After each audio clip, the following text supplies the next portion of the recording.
شہادت ہمارے ہاں بیان ہوتی ہے اس انداز میں کہ لگتا ہے کہ کسی مظلوم بندے کو کسی نے پکڑا ہوا تھا تو وہ سارے اسے مار رہے تھے اور وہ منتیں کر رہا تھا کہ مجھے نہ مارو. اتنی ہائے ہائے کی جاتی ہے کہ محسوس ہوتا ہے کہ امام علی مقام بڑے پریشان تھے کہ کسی طریقے سے، اور ان کا خاندان بڑا تکلیف میں تھا کہ جلدی کہیں کربلا سے نکل جائیں. حالانکہ اس دھرتی پہ، اس کائنات پہ صبر، شجاعت، استقامت اور حوصلہ جس سے کائنات سیکھے گی وہ صرف امام حسین ہی ہے. یہ انداز بتایا جاتا ہے کہ شاید واقع کربلا رونے دھونے کا نام ہے، حالانکہ بات یہ نہیں اس کا مزاج تھا. یہ چلاک لوگ زندگی میں ہمیشہ دھوکہ کھاتے ہیں. چلاکیاں انسان کو گراتی ہیں اور اتنا منہ چھیل جاتا ہے کہ منہ پہچانا ہی نہیں جاتا. بندہ اپنے آپ کو رب رسول کے حوالے کر دے تو اللہ بڑی بہترین جزائیں عطا کرتا ہے. یہ لوگ تیزی دکھاتے ہیں بعض، تو یزید بھی تیزی دکھانے والا تھا. اس نے جڑا نماز پڑھائے ہو مولوی تو جڑا ٹل پائے ہو پیر، جڑا مہینہ نہ نائے چھوٹا پیر تو جڑا 6 مہینے نہ نائے ہو بڑا پیر. کہتے بابا پہنچے ہیں، کڑے چھڑے جو پہن لیے. بھائی امام حسین تو نمازیں پڑھاتے تھے، مولا علی تو نمازیں پڑھاتے تھے، مسجد کے خطیب تھے. اب اس کو تو مولوی کہہ دیا جاتا ہے بیچارے کو. تو مولانا کون ہوتا ہے جی؟ کہتے جڑا کپڑے کٹ پائے. کیا تماشا ہے، قوم جدھر دل کرتا ہے نکل جاتی ہے. یاد رکھیں ووٹ برادری کا نہیں ہوتا، ووٹ برادری کا نہیں، ووٹ دین کا ہوتا ہے. جو بندہ دین کے، ملت کے، مذہب کے معیار پہ پورا نہ ہوتے اسے حکمت کے تحت بھی ووٹ دینا جائز ہے. ہاں یہ بات سچی ہے تو بہرحال سچی ہے، یہ یاد رکھ لے. ہمارے ووٹ سے کوئی ایم این اے، ایم پی اے جتنے ظلم کرے گا ووٹ دینے والا اس کے ظلم میں شریک ہوگا. بالکل 100%، یہ لکھ لے بات. ہم اس وقت بڑی جلدی، پتہ نہیں ہمیں کیا مسئلہ ہو جاتا ہے، اتنی مصیبت انہیں نہیں بنی ہوتی، یہ یہاں بنی ہوتی ہے. خدا کا خوف کریں. امام علی مقام بٹ ووٹ ہی مانگ رہا تھا نا یزید، اور پھر اس نے بڑے بڑے لالچ دیے. اس نے کہا کہ آپ 5-4 صوبے ہیں جس کی گورنری مرضی رکھ لیں، دولت آپ کی مرضی کی. تو پھر آج ہمیں بھی لوگ مشورہ دیتے ہیں، کہتے ہیں مسجد میں سیاست نہیں ہونی چاہیے. میں نے کہا کیا کریں، یہ امام حسین ہمیں مجبور کر گئے، کوئی نہ کوئی بات کرنی پڑی جاتی ہے. امام علی مقام نے فرمایا چھپ کے ووٹ کی بات، بیعت کی بات نہیں ہو سکتی. آپ نے جا کے لوگوں سے مشورے، بڑے کم لوگ ہوتے ہیں، بڑے کم لوگ، جسے زندگی ہو پیاری وہ یہیں سے لوٹ جائے.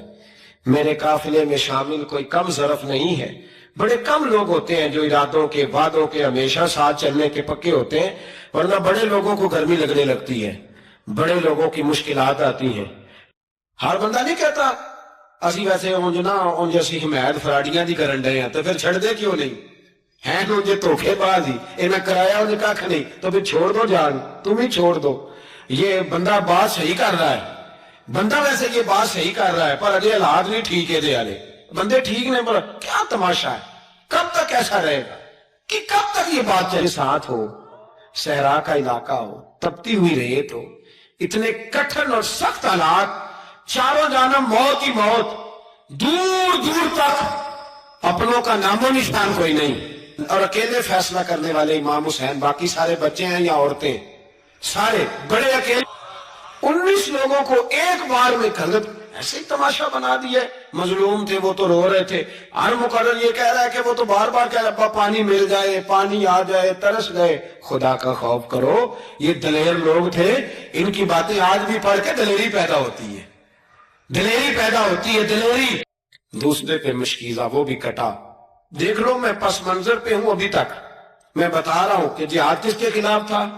ظالم حکمران کے خلاف، ظالم کافر کے خلاف نہیں، مشرک کے خلاف نہیں. حضرت امام حسین رضی اللہ تعالیٰ عنہ نے ہر جگہ ایک ہی بات کی کہ یزید شرابی ہے تو بچے کٹوا دوں گا، شرابی کو ووٹ. یہ ایک نہیں، ہر کتاب میں یہ لکھا، ہر کتاب میں، اور ہر مسلک کی کتاب. یزید چونکہ مجرے دیکھتا ہے، رنڈیوں کا ناچ دیکھتا ہے، بچے کٹوا دوں گا، اس کے ہاتھ میں ہاتھ. امام حسین نے فرمایا چونکہ اللہ کی حدوں کو توڑتا ہے، حقوق اللہ پامال کرتا ہے، حدود اللہ، بچے کٹوا دوں گا لیکن اس کے ہاتھ میں ہاتھ. سارا دن خود مجرا دیکھنا اور 10 محرم کو 2 دیگے پکا کے حسینی بن جانا، سارا سال خود گند مند کرنا، شرابیوں کے ساتھ رہنا، اور 10 محرم کو 2 آنسو بہا کے. یاد رکھنا، میں ہمیشہ کہتا ہوں پھر کہہ رہا ہوں، اس کے موبائل میں گندے گانے ہیں، گند دیکھتا ہے، شرابی کبابی کا سپورٹر ہے، ووٹر ہے، یا مجرے دیکھتا ہے، آتا جاتا ہے، وہ یاد رکھے قیامت میں امام حسین کا ہاتھ ہوگا، اس کا گریبان ہوگا۔ ہم سے نہ رقم ہوں گے قصیدے یزید کے، ہم لوگ تو حسین کے سیرت نگار۔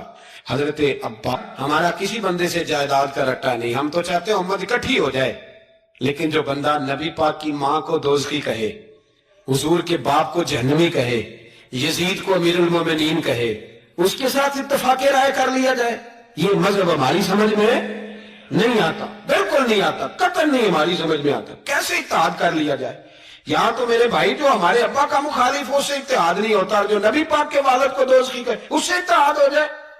کہتے ہیں نہیں وہ جی اتنی فرقہ واریت ہو گئی، ہم کس مسجد میں جائیں؟ 60 پارٹیاں پاکستان میں رجسٹرڈ ہیں جو الیکشن لڑتی ہیں، کبھی کسی بندے کو ٹینشن نہیں ہوئی کہ کس کے پاس جائیں کس کے پاس نہ جائیں، کبھی نہیں کو بولا کہ اب وہ بھی کھڑا ہو گیا، وہ بھی، کوئی ٹینشن نہیں۔ مذہب کی باری ٹینشن ہو جاتی ہے، اتنا بڑا مذہب ہوتا ہے بھائی، غلط بندے بھی آ جاتے ہیں بیچ میں، تھوڑا پہچان کے چلنا پڑتا ہے صحیح کون ہے اور غلط۔ اور یہی تو ہمیں امام حسین نے بتایا ہے کہ مذہب کے اندر ہی تم نے شناخت کرنی ہے کہ بندہ ٹھیک کون ہے اور بندہ غلط ہے۔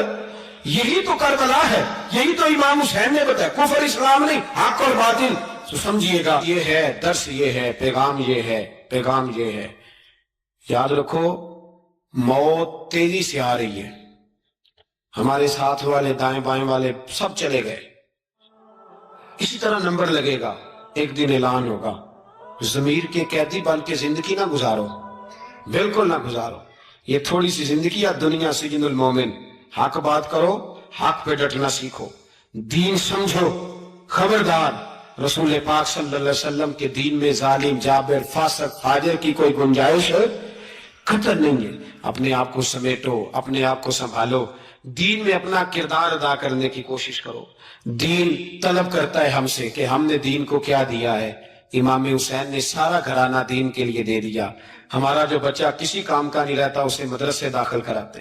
ہم نے دین اتنا کمزور کر دیا ہے کہ عالم اگر شور نہ کریں، عالم اگر شور نہ کرے، زور نہ کرے، گھٹن والا ماحول ہو گیا، مذہب کی پوزیشن کمزور کر دی۔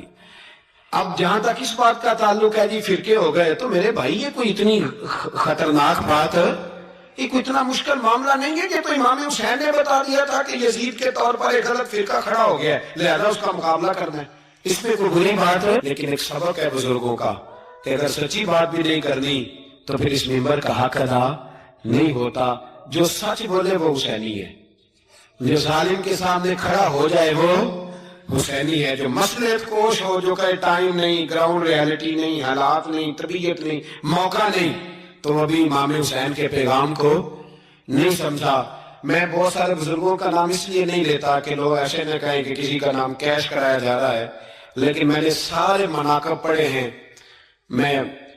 میری لائبریری میں کتابیں ہیں، میں پڑھتا رہتا ہوں، میں صبر میں بھی ساتھ رکھتا ہوں، لیکن حضرت شیخ عبدالصبور بیگ منشور ہزاروی کا شعر امام علی مقام کے مقابلے میں اس طرح کا ہے کہ مجھے سارے شاعروں سے زیادہ وزنی محسوس ہوتا ہے۔ انہوں نے کہا تھا اس شاہ مشرقین کی، اس نور عین کی مطلوب ہے جہاں کو قیادت حسین کی۔ دیکھیے ذرا حسن اور ہر سو یزیدیوں کا زمانے میں زور ہے، ایک دو جگہ پہ نہیں، ہر سو یزیدیوں کا زمانے میں زور ہے۔ منشور آج پھر ہے ضرورت حسین کی، آج پھر ہے ضرورت ہے، آج لوگ حسینی بنے، امام حسین کے نقش قدم پر۔ وہ کہتے ہیں زور ہو گیا یزیدیوں کا، یہ ہمارے بزرگ ہمیں بتا گئے۔ مسجد کی طرف توجہ کرو، اپنے بچوں کی نگہبانی کرو۔ دنیا کی زندگی اتنی مختصر ہے کہ ایک خواب لگے گا جب ہم جائیں گے دنیا، ایک خواب لگے گا، خواب تھا جو کچھ کے دیکھا، جو سنا افسانہ تھا۔ اہل بیت نبوت کا اسوہ عبادت ہے، ریاضت ہے، پردہ ہے، پرہیزگاری ہے، اس پر توجہ کریں۔ جن کی بچیاں سر نہیں تھامتی وہ 10 محرم کو بے شک دیگنا پکایا کریں۔ جو لوگ قرآن شریف پڑھنے کے عادی نہیں وہ بے شک امام علی مقام کا ذکر نہ کریں، اس لیے کہ امام حسین نے سر سجدے میں کٹایا ہے اور تلاوت نیزے کی نوک پہ بھی جاری رکھی ہے۔ دین کے ساتھ اپنے آپ کو جوڑو، دیندار بنو، رسول اللہ کی غلامی اختیار کرو۔